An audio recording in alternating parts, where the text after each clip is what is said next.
On the late debate, the murder of student Henry Novak. The Essex teenager's death ignited a national row, but what does it tell us about policing, politics and the debate on knives?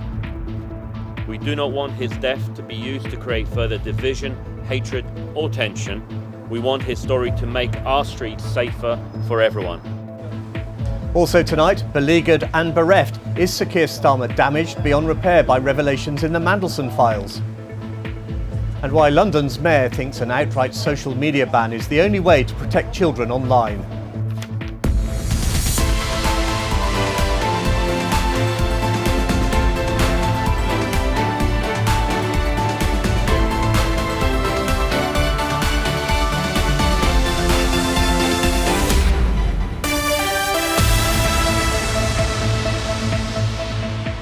Hello and welcome to the late debate. The murder of an Essex teenager and the way he was treated by police has sparked a huge political debate.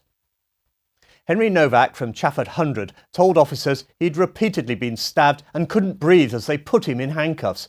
His attacker lied about being the victim of a racist attack.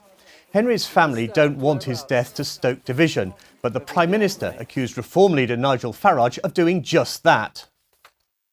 Can he take some action, end this divisive practice of two-tier policing and make sure that all British citizens are treated the same? Exploiting this tragedy to create grievance and division would be wrong in any circumstances, but to do it when the family are expressly saying, please don't, is unforgivable.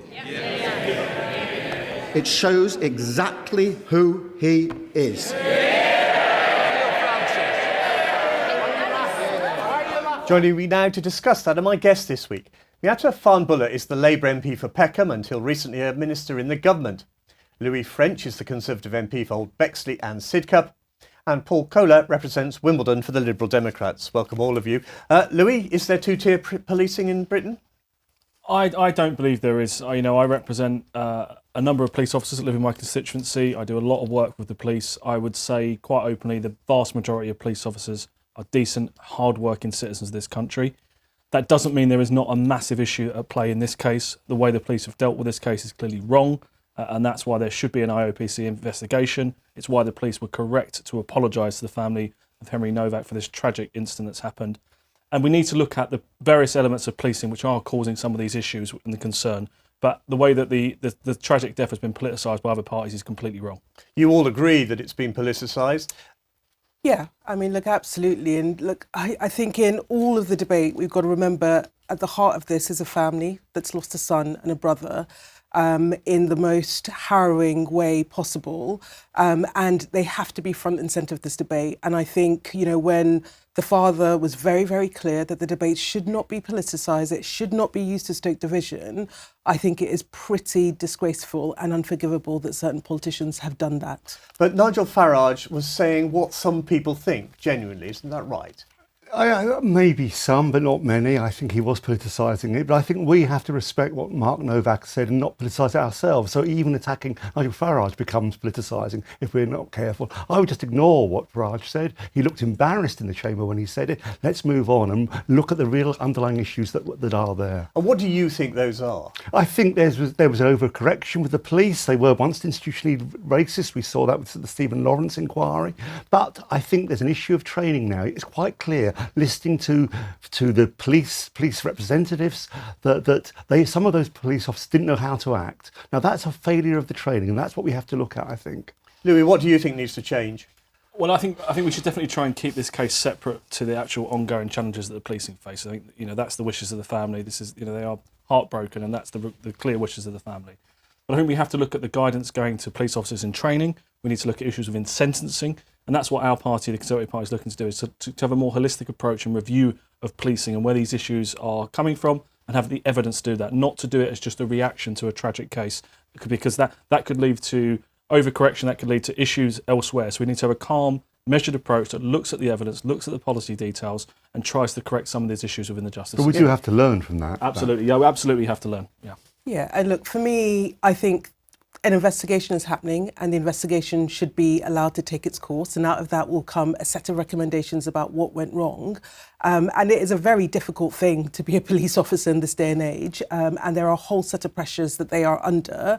Clearly something went very badly wrong in this instance. I don't think it was a question of race. I think there was someone that was harmed and detained in a way and was asking for help and wasn't given help. And ultimately, you've got to get to the bottom of that and understand why that happened. To what extent is it to do with training versus culpability of individuals, if there is culpability, and then a set of actions should be taken over on the other side of that. Those videos from that body-worn camera are so shocking, aren't they? I mean, it is hard to watch that and not wonder why on earth the police behaved they did. Yeah, Simon, so I think if you look at we've all seen, or most of us have seen a small element of the footage, right? And it's awful to watch, Henry pleading for help on the ground.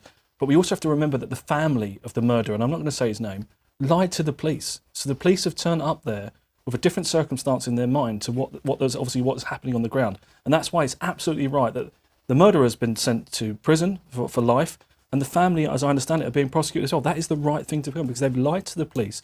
When that young boy could have been getting help, they were lying to the police about what his actions were, and it's sadly, it looks like it's cost his life. One of the problems might be that the independent investigation by the IOPC could take 3 months or more. Is that going to be concerning? I think they've got to take their time to work this out. Rushing to judgment would not be a sensible idea. I don't think 3 months is too long to actually get this right. And what I'd say is, if you listen to that video, it's a terrible thing. You hear his rights Henry's rights being read to him as the last thing he heard. But there was a woman police officer saying, no, we must check. There was good things happening there as well, but she was ignored by the others, it seemed. We talked about overcorrection. Louie talked about overcorrection. Are you worried about that? No, look, I think in the end, let's let the investigation play its course so we know what went wrong. And I think it's really, really dangerous for people to wade in, particularly politicians, because we often do that with particular biases and with half views. I think let the investigators make their judgment on what went wrong in that instance, and there will be action that comes off the back of it. There are hard-won anti-racism and diversity reforms that have emerged in recent years, particularly post-Macpherson. It would concern you, presumably, if those were watered down.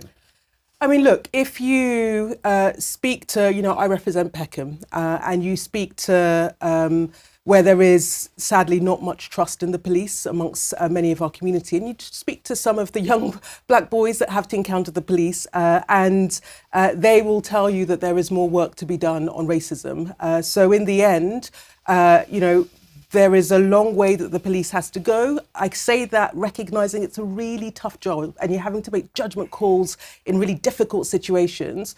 But there is more that we must do to ensure that, and I can only speak for the Met, that the institutional racism that we have had emerge time and time again is dealt with. And that's something that the Met is committed to doing, and I think they need to continue that process. We heard Mark Novak, Henry's father, on the steps of the court there saying that knife crime was the issue that he wants addressed and it should be treated as a national emergency. Do you think that's right? Well, of course it is. He's absolutely right. And it said so much about the man. He stood there and said that when his heart must have been utterly broken, what he'd seen happen to his son. And he put the community forward and said, look, let's fight for better things. Let's address knife crime. It's an amazing moment. Is it a national emergency in your view, Louie? I think that the data speaks for itself. I think we've got major issues of knife crime. Obviously that was not in London, but across the country, but in particular London, we've suffered far too many innocent young lives being lost to knife crime.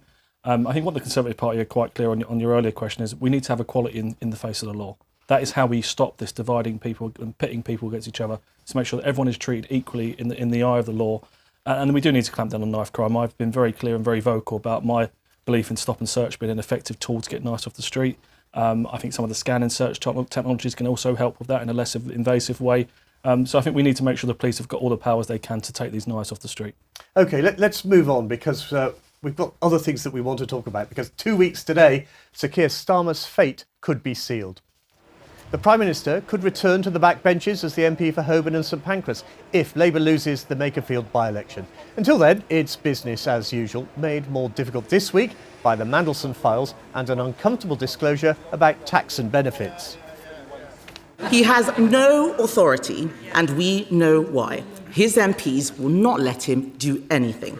The Welfare Secretary said in private what they won't dare say in public. He said, "Every meeting I have with Labour MPs is about who can we tax in order to pay more benefits." Miata, you were the first minister to resign in the wake of Labour's disastrous local election results. Did you jump too early, or do you regret it? No, look, no regrets. It's a very, very tough and personal decision that that I made, that anyone has to make when they choose to resign. And for me, the local elections and the hundreds and hundreds of conversations I had on my doorstep were a pretty sobering experience. And what was very clear from my constituents, at least, and I can only speak for my constituents and for Peckham, was that they had lost confidence and trust in the Prime Minister and did not believe that he could deliver the scale and pace of change that they required. That's also my judgment, which is why I didn't think I could be part of the front bench team. A tough decision. I still want the government to be a success.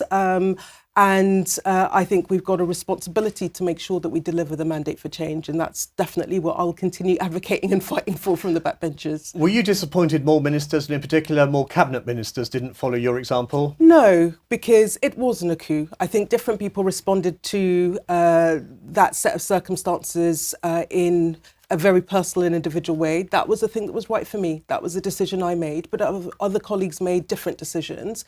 I think what is important now is that we as a Labour Party, we aren't the Tories. We don't do leadership chaos and regicide every 2 days, which was the experience before. So look, we will have to rally, and we will rally because there is one thing that matters, which is a country that is in pain after 15 years and that desperately needs us to deliver the change that we promised. And we've got to pull our socks, we've got to pull ourselves together in order to make sure that we deliver that. Louie, your party has a bit of experience of lame duck prime ministers. Do you think it's last chance saloon, or? Oh, it's over already. I think, you're within 2 years of a general election. We've got a complete zombie government. And Labour Party, as much as Miata says otherwise, are arguing amongst themselves what the future of the Labour Party should look like, let alone who's in charge of the ship. So I think Labour are in serious trouble. They're getting squeezed on both of their flanks from other parties. Conservative Party's focus is on governing, and that's the biggest mistake the Labour Party have made. They were not prepared to govern, and that's why they're in such a mess already. They've got no vision, no strategy, no idea about how to govern or what to do. And as these embarrassing text messages that are revealing each week is how the level of infighting going on within that cabinet. And it was a bit strange that Peter Mandelson, of all people, was the agony aunt that they were all running to tell. Zombie government, Paul? It is a zombie government. Nothing's happening in Parliament at the moment. It's clear they're waiting for this leadership election, which isn't happening, to happen. It's very strange. Miata says it's not chaos. It's utter chaos at the moment. You're having a by-election with a proxy leadership election, and yet there's no discussion of policy. It's all about personality. But of course, they're building on the foundations of the Tory party. You had utter chaos beforehand. It's been chaos followed by chaos. Well, look, what I would say, I don't think it is a zombie government, and I'd point to, for example, the rail bill that's about to come through. It got delayed this week. It got delayed this week because of what's happening. I will point to the package that we've just put forward to support people with the cost of living. So the government is doing things. Now, my argument is that we need to be doing far more in order to repair the damage of the last 14 years under the Tories and to respond to demand for change. What I think you will see from us is that there is a battle of ideas happening. It isn't infighting. I think different people have a different view about how we step up to what is a hugely challenging set of circumstances. What is one policy difference between them? In which we're trying to affect change. What is the battle of ideas between the two leadership candidates at the moment, or the three? Well, there isn't a leadership contest, to be fair. There isn't a leadership contest. But what you will see is there is a debate within the party that we're trying to do in a respectful way about how we step up and deliver what the country is asking for, and the sorts of ideas that candidly can respond to, we're not in business as usual times. A lot of what happens next depends on whether Andy Burnham wins Makerfield, and we are duty bound to point out that there are in fact 14 candidates standing in that by-election in the Northwest, even though viewers down here don't have a vote. Miata, can I ask you about Andy Burnham? Is he your man for number 10? Well, look, there are two things. Andy Burnham needs to win the Makerfield by-election. That is the number one priority, and I'm 100% behind him to do that. I think he can win that seat. But more importantly, I think he's a really effective politician. I think the ability to have... That sounds like your team, Bernard. The ability to have an emotional connection with constituents, which is something we've seen that he's achieved as the Mayor for Greater Manchester. But more than that, in Manchester, he's shown a model of how you deliver change in difficult circumstances, the fastest growing city region. I think we need that talent in our top team at the national level, which is why I support him coming into Parliament, and will do everything I can, as will many of my colleagues, to make sure that he does win that by-election. Louie, does the opposition fear Andy Burnham? No, not at all. I actually agree with Wes Streeting for once. I think Andy Burnham is untested. And one of the comments that Wes Streeting was saying yesterday is that there needs to be a leadership in contest. Of course, he's going to say that, but it was to scrutinise the ideas. I think this is. It feels to me a bit of a bubble. I think he's obviously fairly popular in the Manchester area, but he was given a lot of money by the previous Conservative government to deliver a lot of the things that he champions and talks about. No, it is. And actually, in all seriousness, I think there's a big issue here where you've effectively got someone's pitch of being an anti-London wannabe MP.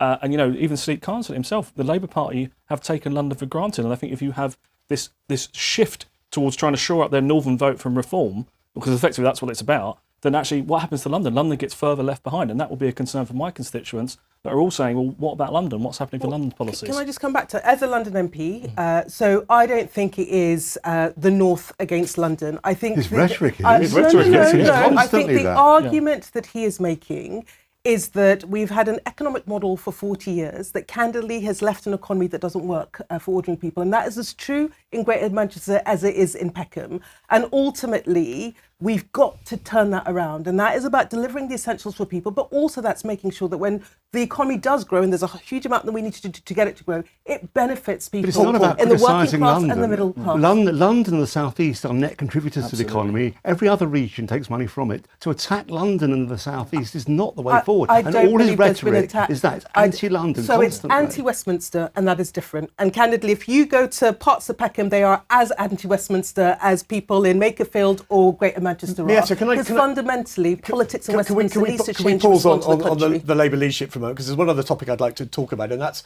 London's mayor wants under-16s to be banned from social media. Sadiq Khan said tech companies needed to prove their apps were safe, and he was worried how misogyny could spread like wildfire. Research also shows boys in London are adopting negative attitudes they found online. We know the government's consulting on what to do with restrictions for those under 16.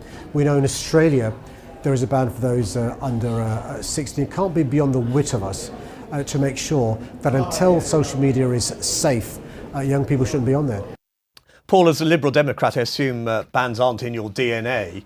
We believe in film classification. We absolutely believe that we should ban youngsters seeing pornography online, being manipulated by algorithms. Of course we do. That's responsible. But a blanket ban? Not a blanket ban. We would go for film classification system all the way up to 18. We would classify. We require classification. But in the absence of that, we would support a ban up to 16. Your party has been championing this. Do you worry that actually it's not enforceable? No, I believe it is enforceable. And, similar to Paul, my natural position is not to want the state to ban things from people being able to use. But it's very clear, the evidence is very clear here, right? The young people are struggling, they're accessing content and materials that they shouldn't be able to. You've got issues with cyberbullying, particularly in schools. And I think the evidence base is so clear now that this is beyond a parental issue. And, some of the arguments previously were this should be for parents to decide. Well, I think the issue for society is now much broader than that. And that's why my party have forced a U-turn out of the government on this particular issue. We believe the government doesn't need to consult. The evidence is there. Let's just get on with it. Let's protect children and let children be children. As constituency MPs, how much does this occupy your in tray? So it's definitely coming up, particularly schools are worried about it and parents. I come at the issue as a parent first, actually. I've got an 11-year-old and I am braced for the battles around smartphones and social media. And so actually I do want the government to grip this more. I do think that we're going to look back at this period and this generation of young people that have been exposed to all sorts on social media and think, what on earth were we all doing?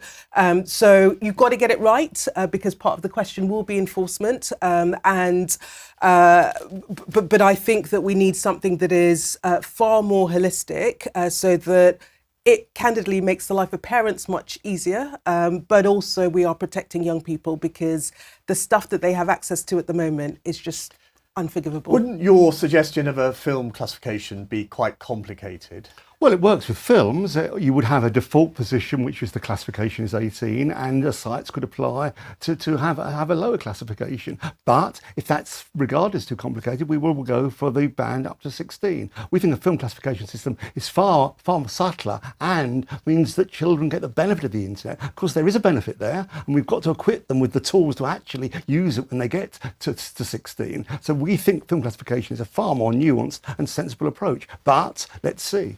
Louie said no consultation needed, get on with it. Is the government dithering?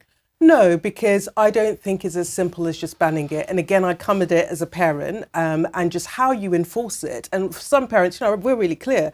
Our kids aren't going to have, they're going to have the old school brick phones. They're not going to, we're going to try to sort of police that. But that's not consistent across all households. And what are you going to do in every single household? So I think there is a consultation that's required in order to get this right. And candidly, if we speak to young people, they've got a very different view about what should or shouldn't be banned. And I think their views have to be taken into this as well.